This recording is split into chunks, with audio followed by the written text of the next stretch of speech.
کہ بہت ساری حکومتوں کو ہم دیکھتے ہیں، بہت سارے لوگوں کو دیکھتے ہیں کہ وہ ظلم پر ظلم کرتے چلے جاتے ہیں، لیکن وہ لگتا ہے پھل پھول رہے ہیں، بڑھ رہے ہیں.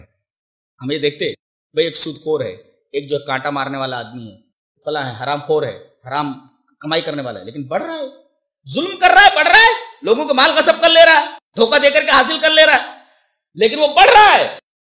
بہت ساری حکومتیں جو ظلم کر رہی ہیں مگر ایسا لگ رہا ہے جیسے وہ ترقی کر رہی ہیں، پنپ رہی ہیں دنیا میں، پھل پھول رہی ہیں. اس کا کیا جواب؟ اس کا جواب میں قرآن حکیم پر غور کرتے ہوئے جب سورہ کہف میں پہنچا، بڑی عجیب و غریب سورہ ہے سورہ کہف، بہت عجیب و غریب ہے، غور کرنے کی ضرورت ہے. وہ جواب وہاں ملا مجھے. اللہ نے فرمایا وَتِلْكَ الْقُرَىٰ أَهْلَكْنَاهُمْ لَمَّا ظَلَمُوا وَجَعَلْنَا لِمَهْلِكِهِمْ مَوْعِدًا. ہم نے بہت ساری قوموں کو جو ظالم تھی ہلاک کر دیا، تمام بستیوں کو تہس نہس کر دیا، صفحہ ہستی سے مٹا دیا. کیوں؟ وَجَعَلْنَا لِمَهْلِكِهِمْ مَوْعِدًا. ہم نے ان کی ہلاکت کا ایک ٹائم مقرر کر رکھا تھا. ایک ٹائم ہوتا ہے، وہ جب ٹائم آتا ہے تو چھوڑا نہیں جاتا، وقت مقرر ہے. کوئی بھی حکومت ہو، کوئی بھی حکمراں ہو، وہ یہ نہیں کہہ سکتا کہ میں برابر اپنے تخت حکومت کے اوپر برقرار رہوں گا.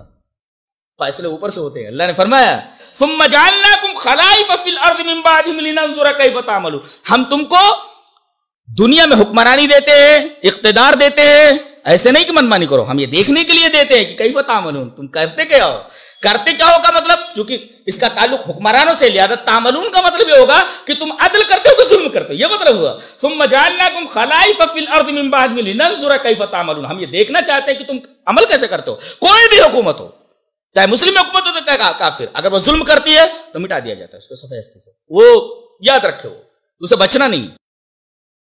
اللہ تبارک تعالیٰ کی طرف سے یہ فیصلہ ہو جاتا ہے. ظلم کے ساتھ کوئی بھی چیز چلتی نہیں ہے. اللہ تبارک و تعالیٰ ظالم کو چھوڑتا نہیں.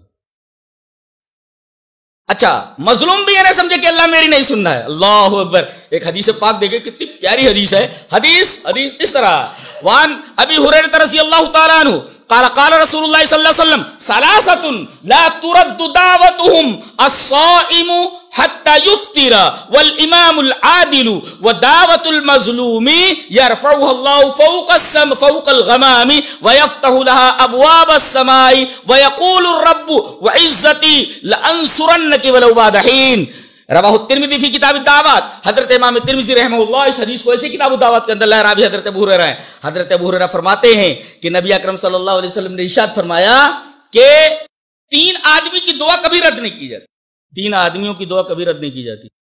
ایک تو روزے دار افطار کے وقت اگر دعا کرے تو دن بھر بھوکا رہا ہے، تمام چیزوں سے استعراض کیا اس نے، افطار کے وقت اگر دعا کرتا ہے تو اللہ اس کو قبول کر لیتا. الصائم حتی یفطر، اس کی دعا رد نہیں کی جاتی.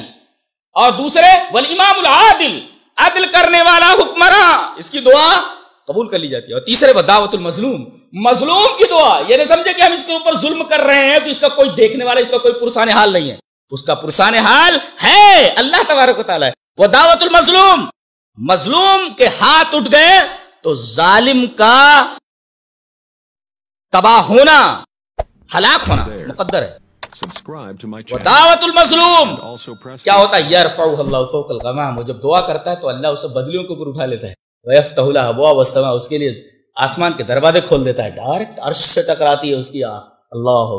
اور اللہ فرماتا ہے ویقول الرب، اللہ یہ فرماتا ہے وعزتی، میری عزت اور جلال کی قسم، لانصرنک ولا بعد حین، میں تیری مدد کروں گا اگرچہ تھوڑی دیر ہو جائے. انتظار کر لے، انتظار کر لے، مدد آنے والی ہے. یعنی اللہ تبارک و تعالی اس مظلوم کا پرسان حال ہے. بظاہر آدمی یہ دیکھتا ہے کہ اس کا کوئی پرسان حال نہیں، اللہ تبارک و تعالی اس کا پرسان حال ہے.